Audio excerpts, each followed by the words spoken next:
নগর ভবনের সামনে নগরীর বিভিন্ন খাল ও ড্রেন থেকে তুলে আনা বর্জ্য প্রদর্শনীর শেষ দিনে নগরবাসীকে সচেতন হওয়ার আহ্বান জানালেন ঢাকার উত্তর সিটি কর্পোরেশনের মেয়র আতিকুল ইসলাম। এ সময় যারা ড্রেনে ও খালে ময়লা ফেলে তাদের চিহ্নিত করে শাস্তি দেওয়ার হুঁশিয়ারি দেন মেয়র। যারা বর্জ্য ফেলবে আমরা যদি দেখতে পারি চোর চুরি করলে যে আইনের ধারায়, ঠিক আমিও মনে করি এটা একটা বড় ডাকাতি। আমরা প্রত্যেকটি কাউন্সিলরকে প্রত্যেক মাসে ক্যাম্পিং করার জন্য 50,000 টাকা করে দেওয়া হচ্ছে। শেষ দিন প্রদর্শনী ঘুরে দেখেন তথ্য প্রতিমন্ত্রী মোহাম্মদ আলী আরাফাত। তিনি বলেন, সরকার ও নাগরিকদের মধ্যে অংশীদারিত্ব তৈরি হলে নাগরিক সমস্যার সমাধান সহজ হবে।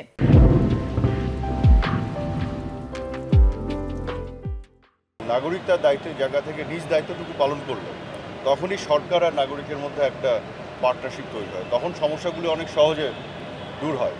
এখন সারাক্ষণ যদি পরিষ্কার করতে থাকে সিটি কর্পোরেশন, কিন্তু অন্য দিক থেকে যদি আপনি নোংরা করতে থাকেন, সিস্টেমেটিক নিয়মের মধ্যে না থাকেন, তাহলে তো এটা আপনি এই সমস্যার সমাধান কখনো হবে না। শুধু সরকার নয়, আওয়ামী লীগও এই উদ্যোগের সঙ্গে আছে বলেও জানান তথ্য ও সম্প্রচার প্রতিমন্ত্রী। আয়শা সিদ্দিক, সামিয়া, সময় সংবাদ, ঢাকা।